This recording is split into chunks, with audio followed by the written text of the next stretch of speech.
Before the sea took everything, good evening.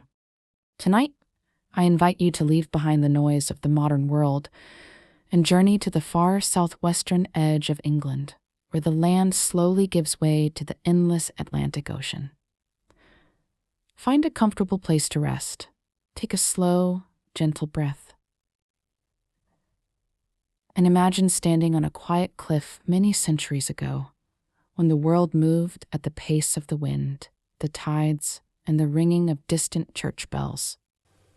Long before busy roads, electric lights, or crowded cities, there were stories carried only by travelers, fishermen, and wandering monks. One of those stories spoke of a forgotten place called Lyonesse. Some believed it was a wealthy kingdom. Others said it was only a legend whispered along the Cornish coast. No one could ever fully agree. But for hundreds of years, people living near the sea continued telling the same quiet tale. That somewhere beyond the waves, where the water now stretches toward the horizon, there had once been fields, churches, homes, and peaceful villages. Whether the story was completely true or only partly remembered, no one could say. And perhaps that mystery is exactly why the legend has survived for so many generations. Tonight, however, we are not here to witness the end of Lyonesse. Not yet. Instead, we will step into a quieter time, a time before storms became legends, a time before silence covered the sea. Imagine the early morning, just before sunrise. The sky is painted with soft shades of blue and pale silver. A cool breeze drifts across the cliffs, carrying the familiar scent of salt water mixed with damp earth. Small wildflowers sway gently between ancient stones. Below, gentle waves roll against dark rocks, their rhythm slow and almost hypnotic. Far overhead, seabirds circle quietly in the fresh morning air. There are no engines, no distant traffic, only nature, just as it has always been. Along the coastline, narrow footpaths wound through green hills covered with soft grass. Sheep graze peacefully, barely lifting their heads as the first light reaches the land. Tiny streams flow downhill, eventually disappearing into the sea. Scattered across the countryside stand cottages built from weathered gray stone. Their thick walls have protected families from wind and rain for generations. Thin streams of smoke begin rising from small chimneys as fires are carefully lit inside. One by one, the village slowly awakens. An elderly baker opens a heavy wooden door before the sun has fully appeared. Inside his stone oven, yesterday's fire still holds enough warmth to begin baking fresh loaves of bread. The comforting smell of warm barley and oat bread drifts into the cool morning air. Nearby, a farmer quietly leads 2 sturdy oxen toward a nearby field. He has followed the same path nearly every morning of his life. His father walked this road before him, and his grandfather before that. Life here changes very slowly.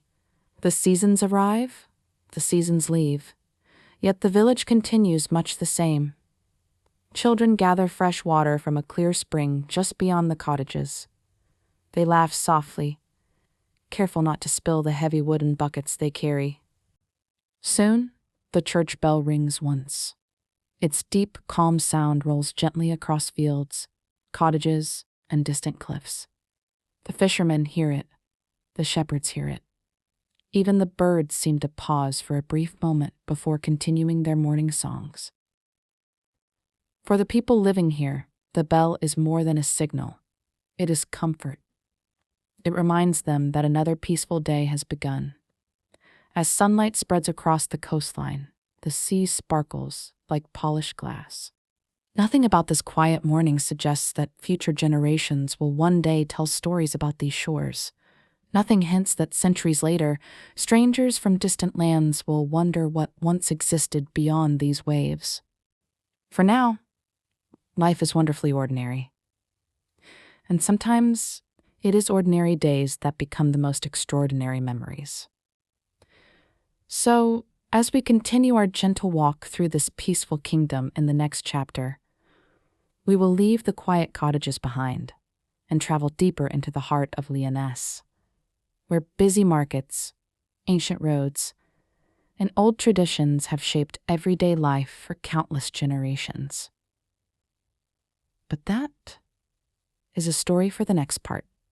For now, simply listen to the wind, watch the waves, and let this peaceful morning fade slowly into the calm rhythm of the sea. A kingdom between sea and sky. Welcome back. If you are already feeling sleepy, simply close your eyes and allow the story to carry you gently through another peaceful evening. Our journey continues in the legendary land known as Lyonesse, a place remembered in old Cornish tales as a beautiful kingdom that once lay somewhere beyond the western shores of England. Whether every detail was true, no one can say.